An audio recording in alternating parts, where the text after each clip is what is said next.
Selamat pagi anak-anak. Judul cerita kita pada pagi hari ini kematian Yakub. Ayat inti Lukas 17 ayat 3. Jagalah dirimu, jikalau saudaramu berbuat dosa, tegurlah dia, dan jikalau ia menyesal, ampunilah dia. Mari kita berdoa. Tuhan Yesus, kami siap mendengar firman-Mu. Berkati kami semua. Dalam nama Tuhan Yesus kami berdoa. Amin. Saat ini Yakub sudah semakin tua. Dia tahu kapan dia akan meninggal dunia. Kemudian pegawai istana bilang kepada Yusuf, "Yusuf, ayahmu saat ini sedang sakit." Kemudian Yusuf pun sedih. Yusuf akhirnya memutuskan untuk pergi bersama kedua anaknya datang kepada Yakub. Kemudian Yusuf pun datang ke rumah ayahnya, Bapak Yakub.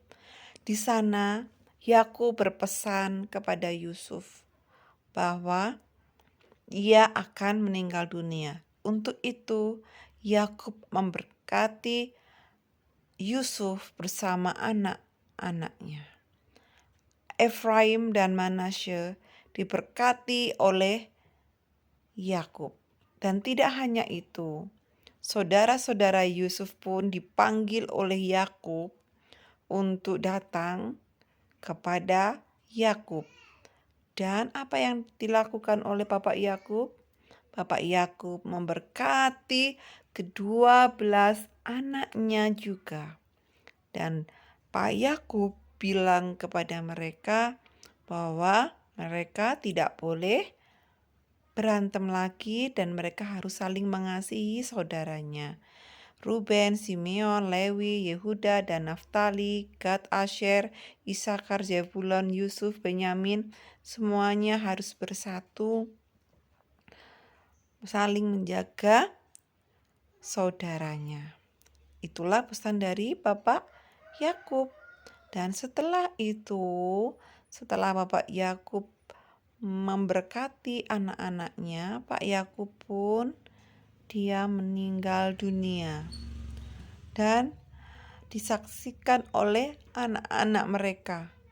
Dan anak-anak mereka pun sedih. Yusuf menangis karena kematian ayahnya. Dia menangis dan menangis. Dan akhirnya Yusuf menyuruh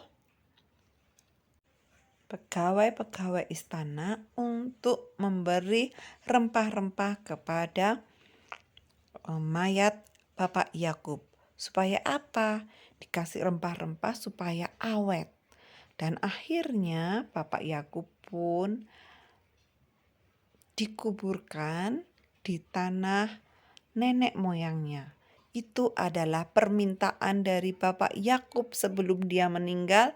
Dia sudah berpesan jikalau dia mati, dia harus dikuburkan di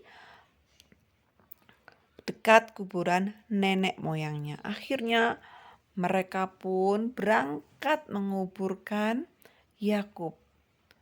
Dan setelah itu mereka pun kembali ke Mesir. Setelah menguburkan Yakub, mereka kembali ke Mesir. Mereka sangat banyak yang datang ikut menguburkan, sangat banyak. Kedua belas saudaranya ini takut. Nah, kalau ini ayah kita Bapak Yakub sudah mati. Jangan-jangan Yusuf masih dendam kepada kita. Ayo kita datang kepada Yusuf dan kita meminta maaf kepada Yusuf. Yusuf, kami rela engkau jadikan budak, asalkan engkau mengampuni kami. Pesan ayah kepada kita semua bahwa kita harus saling mengampuni antara saudara. Dan akhirnya Yusuf pun sangat sedih mendengar perkataan dari saudara-saudaranya. Dan Yusuf bilang kepada saudara-saudara, "Janganlah takut, aku sudah mengampuni engkau dan aku sudah memaafkan engkau. Tuhan sudah mengajarkanku untuk selalu mengasihi saudara-saudara. Jadi, pelajaran kita hari ini anak-anak, bahwa kita harus saling mengampuni, kita harus saling mengasihi terhadap saudara-saudara kita. Mari kita berdoa. Tuhan Yesus, terima kasih karena Engkau begitu mengasihi kami. Tolong kami supaya kami menjadi anak yang suka mengampuni. Berkati kami hari ini Tuhan. Dalam nama Tuhan Yesus kami berdoa. Amin.